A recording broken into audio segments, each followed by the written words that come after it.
Son las 10 de la noche y es la hora de opinar. Hoy comienza la semana. Como todos los lunes tendremos nuestra mesa de debate con Héctor Aguilar Camín, Jorge Castañeda y Javier Tello para discutir dos temas muy polémicos. Primero vamos a analizar la resolución del Instituto Nacional Electoral de firmas válidas de los candidatos independientes. Luego pasaremos a examinar la situación de la economía mexicana y las propuestas de los candidatos presidenciales. Así que quédese aquí en Foro TV, que ya comenzó la hora de opinar.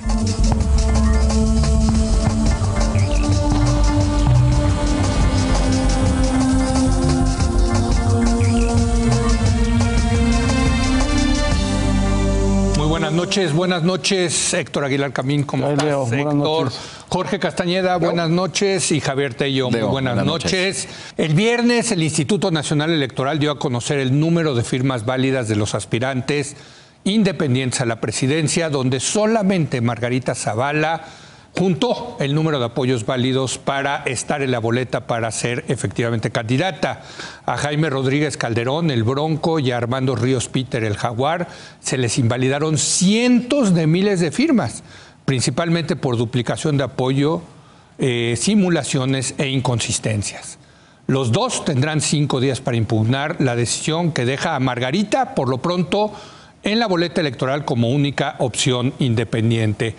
Jorge, pues tú tienes que agarrar este balón. A ver, tengo la culpa. Hay muchas cosas de qué analizar en este tema, ¿no? O sea, yo creo que sí. Lo primero, evidentemente, es que este es un desenlace, pues, lamentable en todos los sentidos, a reserva de que tanto el Bronco como Armando presenten su respuesta a lo que plantea el INE. En primer lugar, tienen 5 días para hacerlo. Y se ve difícil, ¿eh? Yo estuve viendo los ejemplos. Estoy de acuerdo que se ve difícil, sí. Pero en fin, y luego que el tribunal también decida, porque seguramente van a apelar ellos al tribunal.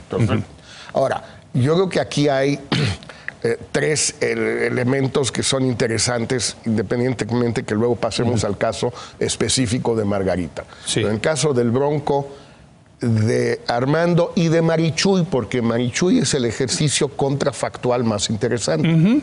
Marichuy no le metió lana al asunto porque no tenía, que es una muy buena razón para no gastar dinero. Y tuvo la mayoría de las firmas válidas. 92% sí, pero le faltaron 600,000. Sí.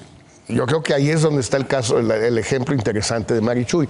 Con la legislación que hay, con la app que hubo, con el conjunto de factores que incidieron en la recolección de firmas, los plazos, los meses del año, todo lo que tú quieras, lo que nos indica esto es que prácticamente era imposible juntar las firmas sin incurrir en una serie de, digamos, irregularidades. Unas pueden ser legales, otras no. Unas pueden ser intencionales, otras no. Pero todo indica que era prácticamente imposible con esta legislación juntar las firmas sin incurrir en estas irregularidades. O sea, los partidos se salieron con la suya, pusieron efectivamente alta la barrera. Tú lo dices hoy en tu artículo, esa parte de tu artículo estoy totalmente de acuerdo. Exacto. Defendieron su monopolio bien. Lo hicieron muy bien y nos encontramos con esta situación que en efecto pues es lamentable.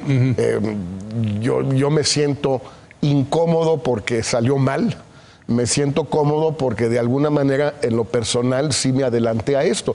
Yo sabía cuando decidí ya no seguir que no había manera de conseguir las firmas sin recurrir a las prácticas. ¿A los operadores electorales? Bueno, que no es ilegal. No. Pedirle a alguien que me compre, que me consiga 10 firmas, hasta donde yo entiendo, no es ilegal. Conseguir votos sí es ilegal. Sí. Pues no puedes comprar votos, pero sí puedes comprar firmas. Nada más que corres el riesgo que estás comprando cachirules, estás comprando porquerías. Yo lo que digo es que sus operadores electorales, es el mito de los grandes operadores electorales, que se roban el dinero y they don't deliver, ¿no? They don't deliver. No dan los resultados. Sí. Bueno, en una de esas, como resultado de esto, si efectivamente no es ilegal comprar firmas, va a claramente surgir los operadores electorales que lo hacen bien y por la suficiente cantidad de dinero sí te consiguen. Bueno, los de Margarita. ¿No? Bueno, no todos. Quizás.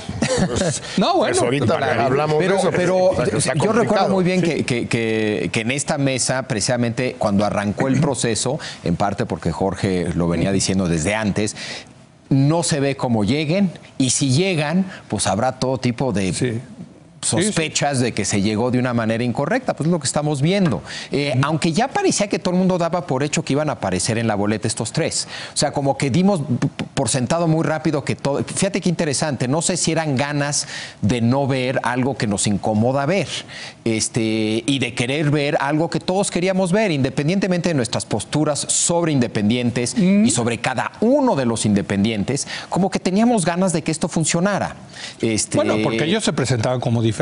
Pero en general, más allá de, ¿no? O sea, queríamos que esto funcionara. Sí, claro. Y es muy triste que no haya funcionado, ¿no? Y otra vez, independientemente de lo que pensaras tú sobre la idea de los independientes y de estos independientes en particular, creo que se había generado un ambiente de ojalá estén en la boleta y ayuden a que el proceso electoral sea más interesante, tenga más contenido, etcétera, etcétera, etcétera, ¿no? Y parece ser que no. Porque la que entró, por cierto, es la menos independiente de todas, ¿no? Sí. Bueno, yo creo que sí lo habíamos anticipado un poquito, a pesar de nuestras expectativas muy optimistas de la figura. Pero me parece que sí hay que subrayar que este es un muy mal momento de la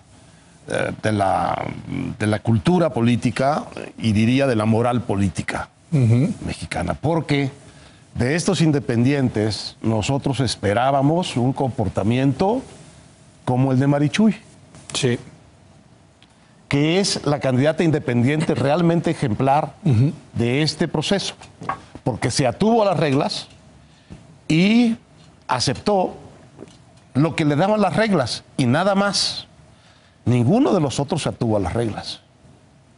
Los tres, debiendo ser ejemplo de una nueva manera de hacer política y por tanto de una nueva moralidad a la hora de hacer política, no lo fueron. Ninguno de los tres. Y esto me parece a mí que nos obliga a replantear seriamente la legislación en torno a los independientes, por lo menos en el nivel, digamos, de los independientes que son candidatos presidenciales. Porque con estas reglas, o te pasa lo que a Marichuy, es decir, te quedas muy lejos de donde tenías que llegar, o haces trampa para llegar. Y me parece que esa es una manera muy mexicana de cómo la ley induce la trampa, porque nuestra democracia es una democracia sin demócratas. A la hora de la hora, importa más el impulso y conseguir las cosas que ceñirte a las reglas.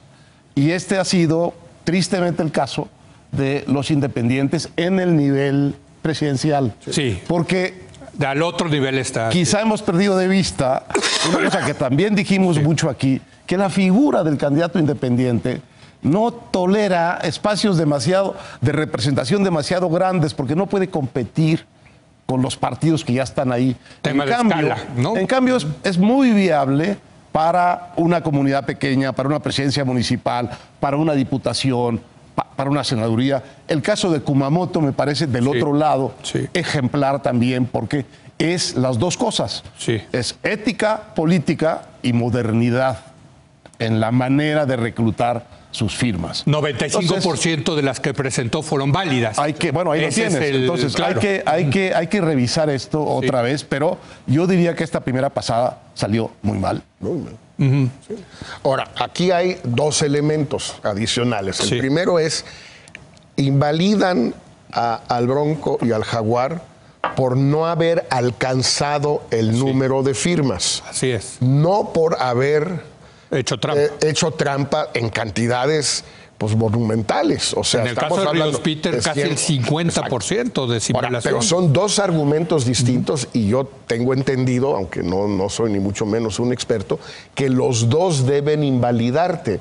El no llegar al número de firmas, pero el hacer conscientemente, con dolo, trampa. Si eso lo haces, pues no debes estar en la boleta, aunque hayas llegado al número. Es que sabes que yo consulté eso y no, la legislación dice pues, nada más 866,000 firmas. No, pero es que hay delitos electorales en el Código Electoral de cosas que no están permitidas hacer. No es la ley de independientes, es la ley electoral en general. Si tú falsificas una serie de documentos electorales, estás cometiendo un delito. O sea, esto es para decir que Margarita también debería estar fuera de la boleta. Es importante que se conozcan los datos de Margarita para que, la gente se forme su opinión. Margarita tiene lo que llaman inconsistencias, 327,000. O sea, no son pocas. Tiene 212,000 fotos de fotocopias. Entonces, tú puedes argumentar con bastante razón, sí, es que algunos de mis auxiliares, de mis voluntarios, se equivocaron y no sabían que no se podía mandar la foto de una fotocopia de credencial. Tenía que ser la foto de la credencial. Algunos te los paso. Digamos, errores de buena fe. 212,000 errores de buena fe. Ahora, tiene muy poca simulación. Simulaciones. Tiene por eso. Nada más 432, creo. Eso, exactamente. Entonces, según a qué te vayas. Exacto. Si digamos, quieres poner el acento en que sí llegó al número de firmas, aun cuando le invalidaste una gran cantidad. Oye, por un pelito, Por un pelito, por eso, le invalidaron 700,000 firmas a Margarita. Y quedó en 870,000 y se necesita... Por un pelito. Sí. Pero alguien a quien le invalidan 50% de sus firmas, porque eso es, pues uno puedes preguntarte si el argumento más abstracto que se aplica al Bronco y a Armando, de que hicieron trampas en cantidades muy grandes según estos datos, y por ello no deben estar, no por no llegar, sino porque alguien que hace esto, ese argumento se aplica también a Margarita. Por cierto, si has visto ahora en las redes sociales, hay toda una discusión donde han aparecido los números también de las firmas que presentaron los partidos para su registro, donde tienen los mismos errores y se les dio el registro. Los partidos, en el caso del PAN, del PRI y del PRD, todo esto sucedió, pues el PRD es el más reciente. Sí, pero Morena incluso aparece Morena y en caso de Morena sí se podría aplicar, pero ya fue cosa juzgada. Sí. Indebidamente mal juzgada, pero fue cosa juzgada y luego fue refrendado el registro en las urnas. Esto no es algo juzgado. Entonces hay que también tratar de entender cuáles son las implicaciones políticas de este fallo técnico. Ahora, con esa decisión regresamos a una vieja idea que tú tenías, que hubiera un solo independiente. Un solo independiente. ¿No? Y va a haber un solo independiente, todo indica, Héctor, ¿no? Que va a ser Margarita. Sí, no sé si... No me queda claro es quién lo escogió. Va a ser un solo independiente y todo pinta para que sea un independiente, la candidatura de Margarita Zavala, decisiva en la elección. No necesariamente, creo yo, en el rumbo que ella hubiera pensado, soñado, pero sí es una candidatura independiente que desde luego le va a quitar votos a ciertos candidatos, que va a permitir el triunfo de otros candidatos, porque es imposible que ella gane. Lo que ella puede hacer como candidata es quitarle votos a los otros jugadores. Bueno, a Naya, sobre todo, Sobre todo a Naya. Sí. Aunque quién sabe si sobre todo a Naya. Y en todo caso, tal como está la contienda hoy, darle una ventaja adicional a Andrés Manuel López Obrador. Sí. Ese es el hecho político que podemos ver hoy como consecuencia de esta decisión. La pregunta para Margarita Zavala es si ese es el papel que quiere jugar. Tú se lo hiciste en un artículo poco brusco para mi gusto. Sí. Un poco bruscamente le preguntaste. Pero esto. bueno, pues así quiere pasar a la historia. Pero preguntado, digamos, en buena fe. Y era en buena fe. Es la pregunta correcta. Es decir, este parece ser el papel que va a jugar hoy un candidato independiente y esta candidata independiente. No va a competir porque pueda ganar, va a competir porque va a disminuir la votación de los otros candidatos, y en particular de candidatos como Anaya y como Meade, porque por ahí hay una encuesta hoy que me estaba comentando Jorge, en donde Margarita aparece quitándole votos a Meade. En Massive Color de anoche. Tú sí con lo de Massive. Sí, bueno, espérame. Sí, y lo que tú mandaste, lo que tú mandaste de las apuestas. Sí, las apuestas sí. Sube Margarita a costa también de Meade. De hecho, ya está arriba. Entonces, en las apuestas, Margarita arriba de Cuando Meade. las apuestas dicen eso, te gusta. Cuando más dicen no te gusta. Está bien. No, bueno. Nada más para tomar nota. Para consistencia. Exacto, nada más. Sería en el mercado, no en los robots. Al parecer los robots van a tomar control del mercado. Entonces, ya son el futuro de los mercados. Digamos que la candidatura de Margarita sí va a captar una parte del bonche de los indecisos que quieren un candidato independiente. Sí va, al parecer, a tener un efecto sobre esa gente que quiere un independiente. Estamos empezando a ver los primeros resultados. Ahora, a mí me hubiera gustado más, la verdad, una elección como se estaba cuadrando, de 3 contendientes. ¿Por qué? Porque es más claro todo, ¿no? Porque es más abierto quién propone qué cosa y quién de los 3 puede realmente ser el competitivo al final de la carrera. Pero bueno, aquí está Margarita, va a ser un fenómeno a observar, de consecuencias probablemente muy decisivas para la elección. Javier. Sí, habría que ver cuál es el impacto de todo esto, porque si queda Margarita y solo Margarita, yo creo que por un lado, por el perfil de Margarita, que es la menos independiente en el sentido relevante, bien en una de esas no atrae ese voto de gente que quería votar por un independiente. Además de que yo creo que esto podría también generar un enorme desencanto respecto a los independientes a ese nivel, a nivel presidencial. Entonces, el perfil de Margarita, más el desencanto que genera el hecho de que todos hicieron trampa, y el hecho de que hay 3 otros buenos candidatos, en una de esas lo que esto provoca es que caiga muchísimo Margarita. No sé, habría que ver. Sí. Pero el argumento de que el papel que juega Margarita, pues lo podrías tal vez decir del PRI también, bajo el supuesto de que el PRI no puede ganar, pues esos votos se vuelven todavía más importantes que los votos de Margarita. Es decir, si ya estamos dando por hecho que va a ser un pleito entre 2, entonces Margarita no es el factor clave, es el PRI. Pero yo creo que sí. La diferencia del PRI es el conjunto de la elección. Sí. En el PRI tienes un partido que está participando en todo. Y es importante, qué tan importante es que haya o no haya representación proporcional importante de los partidos en los congresos. Yo creo que es muy importante que el Congreso mantenga una pluralidad. Ahora va a ser Margarita no va a llevar a la boleta. Porque no hay segunda vuelta. Quizás el error fue no haber insistido todos desde un principio que candidatos independientes sin segunda vuelta, pues era un poquito una aberración, porque justamente se iba a prestar a esto. Ahora, la competencia va a ser muy desigual, porque hay que decirlo.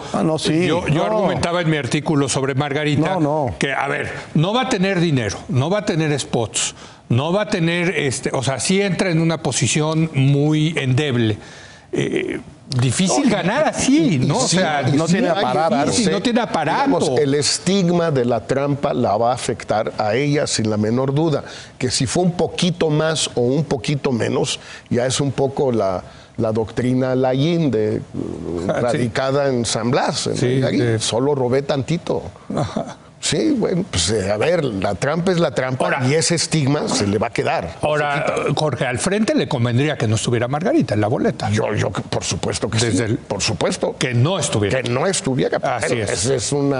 Que no estuviera, pero hay varias maneras de no estar. Una es que la bajen y otra cosa es que, digamos, vuelva a cierta cordura, y lo que decía Héctor, que Margarita llegue a la conclusión, regrese o no se vaya, digamos, aunque no regrese. Porque es que llegue a ¿de veras quiere elegir a Andrés Manuel?